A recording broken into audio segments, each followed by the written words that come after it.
यीशु मसीह के बाबरकत जलाली और फजल नाम में आप सबको सलाम। आज हम खुदा के ज़िंदा पाक कलाम में से अपनी रहनुमाई के लिए देखेंगे रोमियो का ख़त और रसूल का ख़त रोमियो के नाम, उसका 8वां बाब और उसकी 16वीं और 17वीं 2 आयात हैं। खुदा के पाक कलाम में लिखा है, रूह खुद हमारी रूह के साथ मिलकर गवाही देता है कि हम खुदा के फर्जंद हैं, और अगर फर्जंद हैं तो वारिस भी हैं, यानी खुदा के वारिस और मसीह के हम मेरास, बशर्ते कि हम उसके साथ दुख उठाएं ताकि उसके साथ जलाल भी पाएं। खुदा अपने कलाम के वसीला से हम सबको बड़ी बरकत दे, आमीन। तो आज जब हम ये पढ़ रहे हैं कि ये गवाही किसी इंसान की नहीं है, बल्कि खुदा का रूह इस बात की गवाही दे रहा है, हमारे रूह के साथ मिलकर दे रहा है कि हम अब खुदा के फर्जंद हैं। अब हम खुदा के क्या बन गए हैं?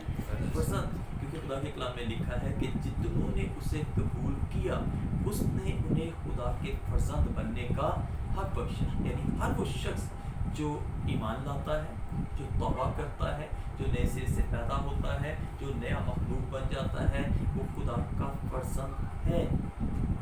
आमीन। हम खुदा के क्या बन गए हैं? फर्जंद बन गए हैं। और आगे लिखा है, और अगर फर्जंद हैं तो वारिस भी हैं, यानी खुदा के वारिस और मसीह के हम मेरास।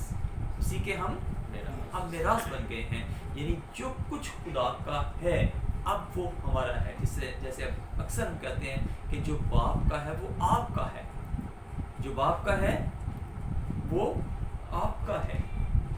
और आप यीशु मसीह के वसीला से खुदा पाक की सारी नेमतों, बरकतों, बख्शिशों के जो है वो वारिस बन गए हैं, यीशु के हम मेरास बन गए हैं। तो जो कुछ बाप का है, जैसे वो सब कुछ यीशु का था, वैसे ही वो सब कुछ आपका है। लेकिन शर्त ये है, अब आगे ईमानदारों को ये भी समझने की ज़रूरत है कि यहाँ पर एक शर्त रखी है।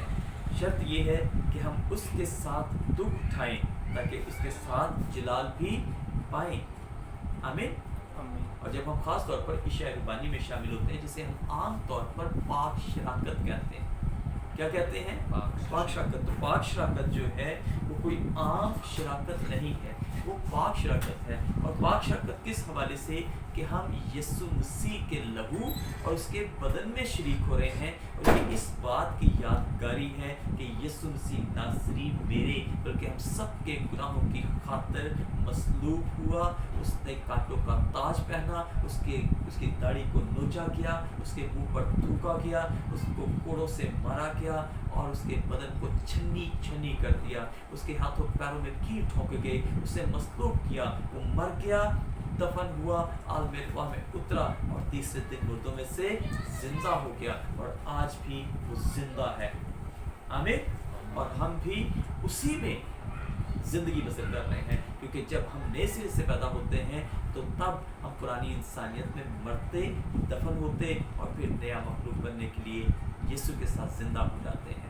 अब जो हम ज़िंदगी बसर कर रहे हैं वो यीशु मसीह के साथ ज़िंदगी बसर कर रहे हैं। और अगर हमें यीशु में आकर कुछ दुख बर्दाश्त करने पड़ते हैं, कुछ तकलीफ़ें बर्दाश्त करनी पड़ती हैं, कुछ चीज़ें छोड़नी पड़ती हैं, तो हमें उनके लिए दुखी होने की ज़रूरत नहीं है, क्योंकि हमारे लिए बहुत बड़ा ताज रखा हुआ है। हमारे लिए वो बरकत है जो खुदा हमें देना चाहता है। और खुदा ये चाहता है कि जब हम खुदा के साथ उस प्याले में शरीक हो रहे हैं जो दर हकीकत यीशु का बदन और यीशु का खून है, तो हम इस शराकतदारी को समझें और अकल नहीं हो जाने की बदौलत उसकी वजह से अपनी सूरतें भी तब्दील करते रहें। अगर हमने तौबा की है, अगर हमने बपतिस्मे लिए हैं, अगर हम नया मखलूक हैं, अगर हम खुदा के कलाम के मुताबिक ज़िंदगी बसर कर रहे हैं, तो फिर पुराने काम हमारी ज़िंदगी में ना हो, पुरानी बातें हमारी ज़िंदगी में ना हो। और ख़ास तौर पर नौजवानों से वो हम कलाम है। और आप देखिए पहला थिमोथियस उसका 4वां बाब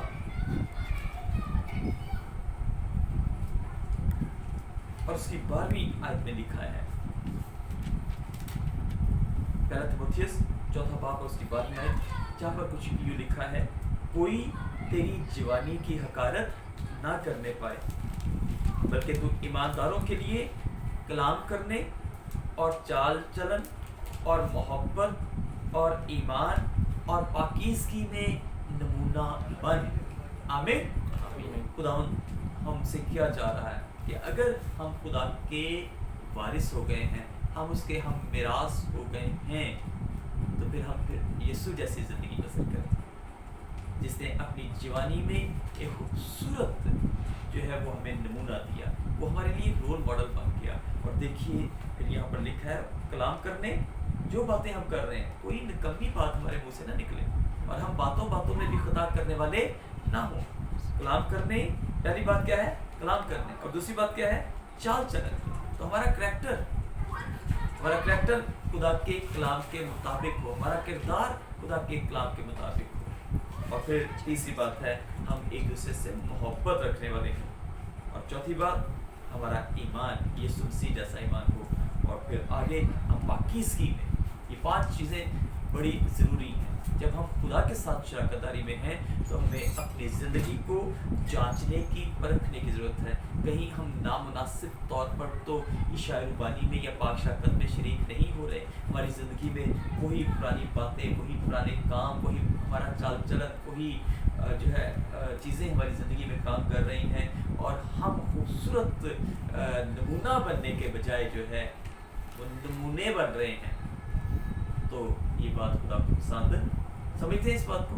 نمونہ ہونا اور نمونے ہونا دونوں فرق بات ہے. ہم نے نمونے نہیں بننا, ہم نے کیا بننا ہے؟ نمونہ, رول ماڈل. لوگ ہمیں دیکھ کر عبادت کرنا سیکھیں, لوگ ہمیں دیکھ کر اپنی چال چلن کو ٹھیک کریں, لوگ ہمیں دیکھ کر جو ہے وہ ایمان میں مضبوط ہو جائیں, لوگ ہمیں دیکھ کر جو ہے وہ ایک دوسرے سے محبت کرنا اور پاکیزگی کے روح میں رہنا سیکھ جائیں. یہ پاک شرکت ہے, یہ خدا کے ساتھ شراکت داری ہے. اور اگر ہم خدا ان میں آ بھی گئے ہیں اور ہم انہی باتوں میں, انہی چیزوں میں, انہی جو ہے وہ کردار میں ہم زندگی بسر کر رہے ہیں, تو یہ کردار خدا کو پسند نہیں ہے. اور ایسی شراکت داری ہمارے لیے بھی خطرناک ہے, کیونکہ جب ہم عشاء ربانی میں شامل ہوتے ہیں تو ہمیں خاص طور پر یہ سکھایا جاتا ہے, ہمیں پاک شراکت میں یہ بتایا جاتا ہے کہ اگر کوئی نامناسب طور پر خدا کی میز میں شامل ہو تو وہ اس کھانے پینے سے سزا پائے گا. اسی لیے تم میں بتھیرے کمزور اور بیمار اور بہت سے سو بھی گئے ہیں. تو ہمیں اپنے آپ کو جانچنے کی ضرورت ہے. ہماری ظاہری پاکیزگی تو بڑی اچھی ہے, نہانا دھونا تو بڑا ضروری ہے, کپڑوں کو بدلنا تو بے حد ضروری ہے, لیکن کپڑوں کو بدلنے کے ساتھ ساتھ, نہانے کے ساتھ ساتھ ہمارے باطن کا اچھا ہونا بھی بڑا ضروری ہے. لیکن اگر ابھی تک ہماری زندگی میں نفرت, کدورت, عداوت, بغض, نافرمانی ہے اور ہم اپنا زیادہ وقت شیطان کے ساتھ ان کاموں میں بسر کر رہے ہیں, تو پھر ہمیں سوچنے, جانچنے اور پرکھنے کی ضرورت ہے, تاکہ ہم اس کھانے اور اس لہو اور اس گوشت میں شامل جب ہو رہے ہیں تو ہم برکت پائیں. آمین. خدا آپ سب کو اس کلام کے وسیلہ سے بڑی برکت دے, یسوع کے نام میں آمین.